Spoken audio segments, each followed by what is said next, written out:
got so much motherfucking design on right now. Break it down, bring it back, make it clap.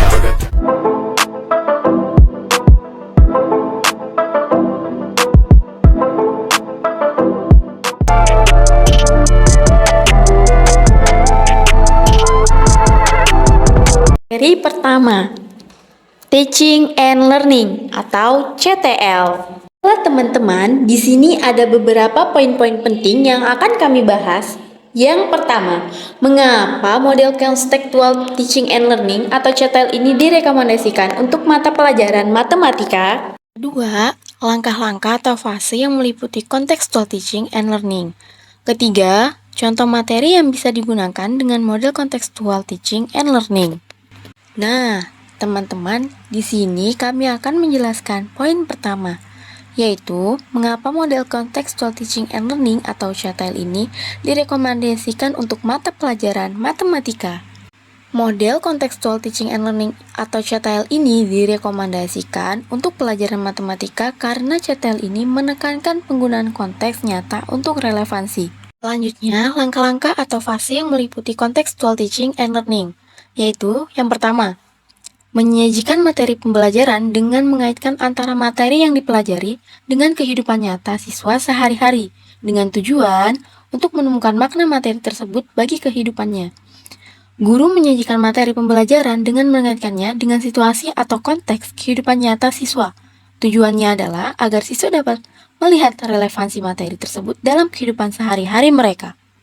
Yang kedua, mendorong siswa untuk membuat hubungan mereka antara pengetahuan yang dimilikinya dengan penerapannya dalam kehidupan nyata.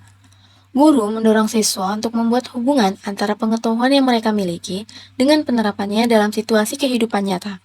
Hal ini dapat dilakukan melalui diskusi, refleksi, atau penugasan yang meminta siswa untuk mengaitkan pengetahuan dengan pengalaman mereka sendiri. Yang ketiga, menyediakan masalah-masalah matematika yang kontekstual dan bermakna. Guru menyajikan masalah matematika yang memiliki konteks nyata dan bermakna bagi siswa.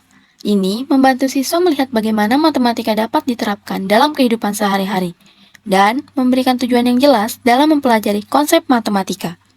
Yang keempat, menggunakan berbagai sumber untuk memperkaya pembelajaran. Guru menggunakan berbagai sumber seperti buku, artikel, video, atau sumber daya online untuk memperkaya pembelajaran. Sumber-sumber ini dapat memberikan pemahaman yang lebih luas dan perspektif yang berbeda terhadap materi yang dipelajari. Yang kelima, menerapkan pembelajaran terintegrasi. Nah, guru mengintegrasikan konsep atau pengetahuan dari berbagai mata pelajaran dalam pembelajaran.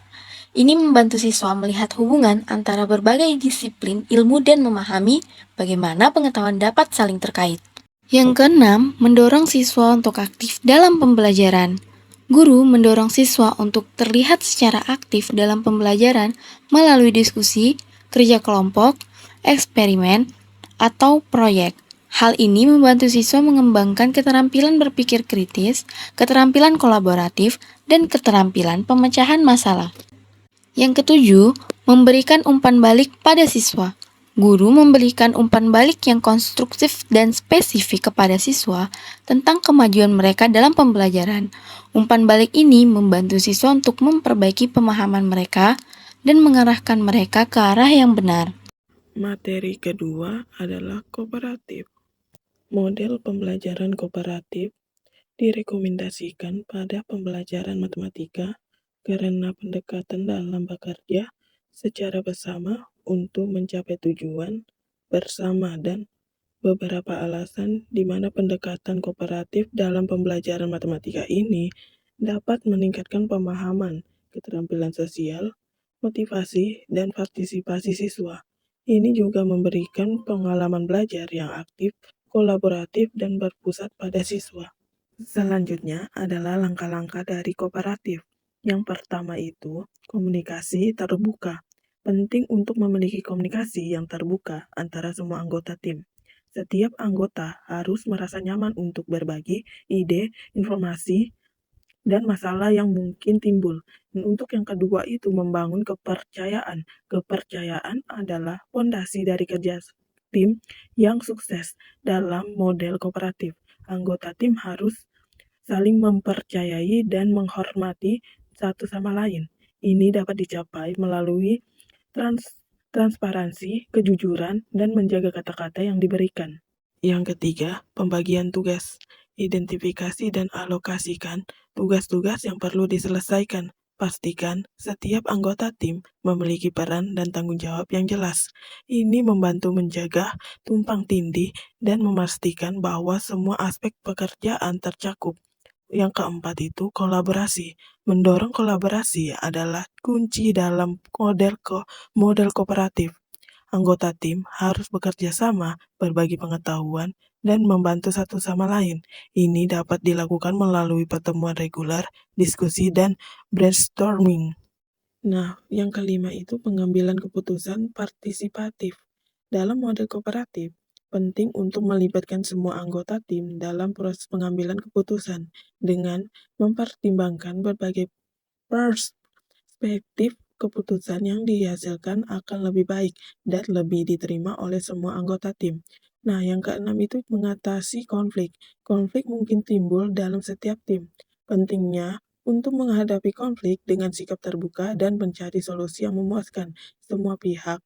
Komunikasi yang jelas dan pengelolaan konflik yang efektif adalah keterampilan yang penting dalam model kooperatif. Nah, untuk langkah yang terakhir, yaitu evaluasi dan pembelajaran. Secara teratur, refleksikan kinerja tim dan hasil yang dicapai. Identifikasi apa yang berhasil dan apa yang perlu diperbaiki. Menggunakan evaluasi ini untuk meningkatkan kinerja tim di masa mendatang. Tadi ketiga, discovery learning. Pada model pembelajaran discovery learning direkomendasikan untuk pembelajaran matematika karena pendekatan ini dapat membantu siswa memahami konsep matematika dengan lebih mendalam. Lalu selanjutnya langkah-langkah atau fase model pembelajaran discovery learning yang pertama itu menyajikan masalah atau pertanyaan, di mana guru memulai dengan menyajikan masalah menarik atau pertanyaan yang merangsang pemikiran siswa. Masalah ini harus menantang dan memicu rasa ingin tahu siswa. Lalu yang kedua, eksplorasi awal. Siswa diberikan kesempatan untuk melakukan eksplorasi awal secara mandiri atau dalam kelompok kecil. Mereka dapat mengumpulkan informasi, mengamati, dan merumuskan hipotesis tentang masalah atau pertanyaan yang diberikan. Lalu yang ketiga, perorganisasian pengetahuan awal, di mana siswa dan guru bekerja sama untuk mengorganisir pengetahuan awal yang dimiliki siswa tentang topik yang sedang dipelajari. Ini membantu dalam membangun koneksi dengan konsep baru yang akan dieksplorasi. Lalu yang keempat, eksperimen dan penemuan, di mana siswa melakukan eksperimen, observasi atau pengamatan untuk menemukan pola, hubungan, atau konsep yang terkait dengan masalah atau pertanyaan yang diberikan. Mereka mencoba berbagai pendekatan atau strategi untuk mencari solusi. Lalu yang kelima, ada diskusi dan refleksi, di mana siswa berdiskusi dengan teman sekelas atau guru untuk berbagi penemuan, mengklarifikasi pemahaman, dan mendiskusikan berbagai pendekatan yang diambil. Siswa merefleksikan proses mereka dan mempertimbangkan alternatif atau perbaikan. Lalu yang keenam, ada pemahaman konseptual. Siswa mengembangkan pemahaman konseptual yang lebih dalam tentang topik yang sedang dipelajari melalui eksplorasi dan penemuan mereka.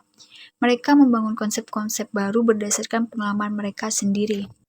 Lalu yang ketujuh, aplikasi dan transfer pengetahuan, di mana siswa menerapkan pengetahuan dan konsep yang diperoleh dalam konteks yang berbeda atau dalam situasi nyata. Mereka menggunakan pengetahuan mereka untuk memecahkan masalah baru atau menghadapi tantangan yang relevan. Lalu yang kedelapan, penilaian dan umpan balik, di mana guru melakukan penilaian formatif dan sumatif untuk melacak kemajuan siswa dan memastikan pemahaman yang tepat. Guru memberikan umpan balik yang konstruktif kepada siswa untuk membantu mereka memperbaiki pemahaman atau kinerja mereka. 9. Evaluasi dan refleksi. Siswa dan guru merefleksikan proses pembelajaran dan melakukan evaluasi diri terhadap pencapaian tujuan pembelajaran. Mereka mengidentifikasi kekuatan, kelemahan, dan area yang perlu diperbaiki. 10. Pemantapan dan penggayaan. Model pembelajaran discovery learning dapat menjadi siklus berkelanjutan, di mana setiap topik atau konsep baru dijelajahi melalui langkah-langkah yang sama. Selanjutnya ada contoh materi yang dapat digunakan dengan model pembelajaran discovery learning untuk pembelajaran matematika, di mana siswa dapat mengeksplorasi konsep pengukuran, misalnya mengukur panjang, berat, atau volume benda-benda dalam lingkungan mereka.